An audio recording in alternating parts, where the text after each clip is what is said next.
अदब नाजरीन, मैं सनम एजाज श्रीनगर के स्टूडियो से आपके साथ लाइव अपडेट में और अब तक के अपडेट में आपको बताते चले कि मुद्दे बड़े गर्म हो रहे हैं। एक तो चीन का मुद्दा, उससे पहले कोविड आया था और अब चीन के साथ साथ नेपाल भी कुछ गर्मी दिखाने लगा है। शाबजी भी अब गर्म हो चुका है और इस सारे के बीच में मुद्दे के सबसे पहले बात की जाए तो एनकाउंटर भी कश्मीर में है। तो सबसे पहले एनकाउंटर की खबर, आपको कुछ न कुछ मालूम हो ही गया होगा। सुबह सुबह पापोर के इलाके में एनकाउंटर होता है, पहले गोलीबारी होती है, रुक जाती है, उसके बाद दोबारा गोलीबारी होती है और इस सारी सूरत-ए-हाल के दौरान एक मिलिटेंट के मारे जाने का बताया जाता है और उसके साथ साथ एनकाउंटर के हवाले से अभी तक इलाके में मुआसरा जारी है। ये खबर पापोर के इलाके से, लेकिन बाद दोपहर यानी करीबन 2 बजे शोपियां के इलाके से भी खबर आई कि वहाँ भी इनकाउंटर शुरू हुआ है और वहाँ भी मिलिटेंटों की मौजूदगी के बाद इलाके को फोर्सेज ने अपने नरगे में लिया है और इस दौरान ये गोलीबारी की खबरें आई हैं। अंदर की खबर आपको बताते चलें, लगभग इस महीने में यानी जून के महीने में, जहाँ जून की गर्मी थी, वहीं मिलिटेंसी में मुखालिफ ऑपरेशन भी जारी रहे और इस दौरान 20 के करीब मिलिटेंट भी मारे जा चुके हैं। लेकिन गर्मी सबसे ज़्यादा अगर देखने को मिल रही है तो वो लद्दाख की गलवान पहाड़ी से शुरू हुई, लद्दाख के आसपास के इलाकों में पहुंची हुई है। गलवान पहाड़ी से खबर यही कि गलवान पहाड़ी पर आज भी बातचीत का सिलसिला जारी रहा। परसों जो कुछ भी हुआ था उसके बाद दिल्ली ने सख्त रुख अपनाया था और साफ तौर पे वज़ीर-ए-आज़म ने अपने उस मीटिंग में बताया था कि जवाब दिया जाएगा, तारीख भूल नहीं पाएगी। लेकिन कुछ हल्के ये भी बताते हैं कि ये गलवान की पहाड़ियाँ अब दुनिया की नई तारीख लिखने वाले भी हैं, क्योंकि इससे पहले कोविड एक तारीख लिख चुका है, हिस्ट्री लिख चुका है और कोविड ने जहां दुनिया बदली है, अब यही भी कहा जाता है कि गलवान पहाड़ियों से शुरू हुआ मार्का दुनिया तक फैल सकता है। कुछ हल्के ये भी बता रहे हैं कि ये एक आलमगीर जंग में भी तब्दील हो सकता है।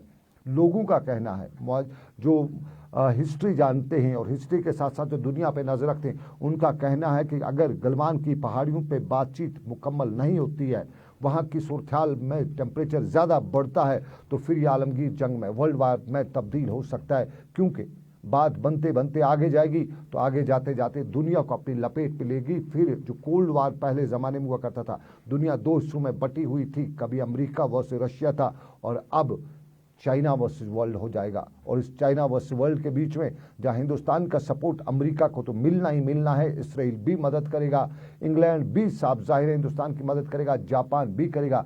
लेकिन बड़े ममालिक में चाइना के साथ बताया जाता है कि पाकिस्तान होगा और जब पाकिस्तान हुआ तो तुर्की भी होगा और अगर तुर्की हुआ तो फिर साफ जाहिर है इसराइल एक तरफ से मुखालिफ होगा। तो मुखालिफ इसराइल जब बात करेगा, तो जब मामला करेगा तो वो सऊदी के खिलाफ करेगा। ग्रेटर इसराइल का उसका ख्वाब जो है वो पूरा करते हुए सऊदी और दूसरे इस्लामी ममालिक पर हमला करने की कोशिश करेगा और इस सारे के बीच में तार फैलते जाएंगे और साफ जाहिर है जब तार फैलेंगे तो दुनिया एक नई आलमगीर जंग में, वर्ल्ड वार में तब्दील भी हो सकती है। तो इसीलिए इसी सारी वर्ल्ड वार को रोकने के लिए दुनिया में मुतहरिक हो चुके हैं, मामला मुतहरिक हो रहे हैं और इस वक्त जो टेंशन गलवान की पहाड़ियों से शुरू हुआ है वो दुनिया में फैलने से पहले या अपनी बड़ी तबाही लाने से पहले उसको अभी ही डीएस्केलेट करने की कोशिशें की जा रही हैं। और इस सारे के बीच में गलवान पहाड़ियों के बारे में आपको बताता चलूं कि कभी लद्दाख एक बड़ा रास्ता होता था साउथ एशिया के लिए और कश्मीर से होते हुए जब लद्दाख और लद्दाख से आगे जाते हुए समरकंद, बुखारा, काशगर और दूसरे ममालिक या दूसरी जगहों पे जाया करते थे, तो इसी इलाके से जाया करते थे। और गलवान पहाड़ियाँ करीबन 300 किलोमीटर दूर लेह से हैं और इन पहाड़ियों पर अभी तक नो मैन्स लैंड था, यानी यहाँ पे रूटीन की पेट्रोलिंग होती थी, कोई पूरी तरह से ज्योग्राफी जो उसकी थी वहाँ पे नो हथियार उस समय पेट्रोलिंग नहीं होती थी। लेकिन पिछले दिनों के वाक़ात के बाद अब हथियार पहुँचना शुरू हो चुके हैं। चीन के हवाले से जो इमेज आई हैं उसके हवाले से ये भी मालूम हुआ है, बताया जाता है कि चीन ने बड़ा फौजी जमावड़ा किया है, उधर से उसने सड़क भी बना रखी है गलवान पहाड़ियों की तक और इधर से भी बताया जाता है कि सड़क बन चुकी है। याद होगा 3 साल पहले तब के वजीर दिफा ने उस सड़क का इफ्तिताह भी किया था और कहा जाता है कि रास्ता, ये सड़क ही बड़ा तनाज़े की वजह है। लेकिन चीन के हवाले से यहाँ खबरें आ रही कि 5 जगहों से चीन ने इन्फिल्ट्रेशन लद्दाख के यानी सौदर्न लद्दाख में, नॉर्दर्न लद्दाख में की है और ये 5 पोस्ट को आगे इन्फिल्ट्रेशन को रोकने के लिए नहीं बल्कि वापस धकेलने के लिए इधर से फौजें जा चुकी हैं। कश्मीर से भी कल रात को बड़ी तादाद में फौजें लद्दाख भेजी गई और चंडीगढ़ से भी फौजें लद्दाख पहुंचाई गई हैं। लद्दाख का पूरा एरिया इस वक्त फौजी जमावड़े में तब्दील हो चुका है और लद्दाख में खौफ, दहशत भी है, डर भी है। लेकिन चीन के रोकने के लिए, चीन को वापस धकेलने के लिए इकदाम उठाए जा सकते हैं। और इन्हीं इकदाम के हवाले से 19 की तारीख काफ़ी इम्पोर्टेंट है। दिल्ली में सियासी जमातें और सियासी जमातों के साथ साथ वज़ीर-ए-आज़म की मीटिंग, और इस मीटिंग के दौरान क्या फैसला लिया जाता है, ये उसी दिन फैसला तय हो जाएगा कि चीन को किस तरह से जवाब देना है। ये चीन की बात, लेकिन चीन के होते हुए पाकिस्तान खामोश रहता हो नहीं सकता था। और पाकिस्तान और हिंदुस्तानी अफवाज के दरमियान आज गोलाबारी कह सकते हैं हम, वो मत्सिल सेक्टर, कुपवाड़ा के मत्सिल सेक्टर में हुई है। और अभी आखिरी खबरें मिलने तक ये गोलाबारी जोर की जारी गोलाबारी थी।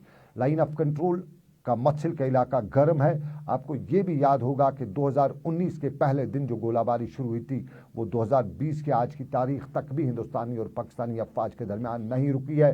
ये गोलाबारी कभी बगतौर, कभी किसी और सेक्टर में, कभी पुंछ, कभी राजौरी, लेकिन घूमते घूमते आखिरकार जम्मू कश्मीर की सरहदों पर यह तनाव आज भी जारी। और इस जारी तनाव के बीच में एक दुनिया बड़े खतरे से दो चार, पहले ही कोविड की मार और उस पर एक और खतरा, और ये खतरा कितना संगीन होगा, दुनिया को कहां तक ले जाएगा, ये आने वाला वक्त ही बताएगा। लेकिन फिलहाल जो सियासी तजिया निगार हैं बहुत डरे हुए हैं, और डरे इसलिए हैं कि आने वाले दिन ज़्यादा संगीन भी हो सकते हैं, क्योंकि चीन की खरमस्तियां हैं और उन्हीं खरमस्तियों के बीच में कोई न कोई बड़ा, जिस तरह कल का वाक़ा हुआ जिसमें फौजी मारे गए, उसके बाद कहीं और ऐसा कोई वाक़ा पेश ना जाए, या कोई खरमस्त चीनी फौजी ही वहाँ पे कोई ऐसी हरकत ना करे जिससे टेम्परेचर और गर्म हो जाए और बढ़ जाए और यूं सिचुएशन और ही ख़राब हो जाए।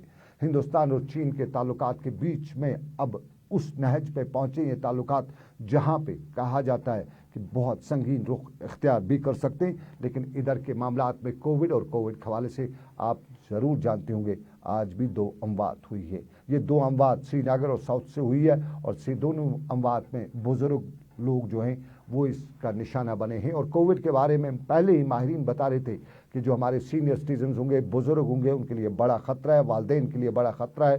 तो आपसे भी गुजारिश कि आप जब घर जा रहे हैं तो ज़रा एहतियात करिएगा, अपने बुजुर्गों से पहले अपने आप को सैनिटाइज़ करिए, उनसे मिलने से पहले अपने आप को सैनिटाइज़ करिए। और ख़ास ख्याल रखिए कि अगर आप में कहीं ये सिम्टम आ चुका है या आ सकता है तो अपने बुजुर्गों से दूर रहिए, क्योंकि हो सकता है जवानी के जोश में ये आपका कोविड का वायरस आपको कुछ ना कर सके। आप एसेप्टिक हूँ, आप में कोई सिम्टम नज़र नहीं आ रहा हो, लेकिन फिर भी हो सकता है आपके पास ये वायरस हो सकता है। क्योंकि कभी कभी माहिरीन ये भी बताते हैं कि पता ही नहीं चलता है कि वायरस आया होता है और चला भी गया होता है, पता नहीं चलता है। तो अगर आपको पता नहीं है तो एहतियात फिर भी ज़रूरी है, और इस ज़रूरी एहतियात में अपने बुजुर्गों से आपका ख्याल रखना है। लेकिन एक और एहतियात की बात नहीं करें, इन दिनों करोना है, लेकिन एक और नारा भी अब शुरू हो रहा है, और वो है बरोना बरोना बरोना। और ये बरोना बरोना बरोना कौन कर रहा है, शायद आपको मालूम ना हो, लेकिन हम बता देते हैं। ये हमारी जो फीस का मामला है ये बरोना बरोना है। बिजली का बिल है, बिजली की फीस है तो बरोना, उसके साथ साथ पानी का बिल है बरोना। वो सब कुछ मान लेते, कर लेते, लेकिन प्राइवेट स्कूल पहले तालीम के मैदान में बता रहे थे कि एजुकेशन में जो स्कूल ट्यूशन फीस है वो बरोना, उस पर मौजूद अदालत का भी अहकाम आ गए तो बरोना चल जाता। लेकिन अब कहते हैं कि ट्रांसपोर्ट फीस भी बरोना। अब ट्रांसपोर्ट फीस बरोना किस खाते में, गाड़ी उनकी, न पेट्रोल जला न डीजल गाड़ी में चला, गाड़ी बैठी हुई थी, ड्राइवर को आधी तनख्वाह दी, तो बरोना किस मामले में पेरेंट्स पे बोझ पड़ेगा। ये बोझ जो है ये स्कूल, प्राइवेट स्कूल जो है बार बार वालिदैन पे डालते रहते हैं। सरकारी मुलाजिम जिनको तनख्वाह वगैरह मिली वो दे सकते हैं, लेकिन उन लोगों का क्या जो प्राइवेट सेक्टर में काम करते हैं या जो रेडे पे काम करते हैं, जो दुकानदारी करते हैं, जो ट्रांसपोर्ट रहे, उनका क्या।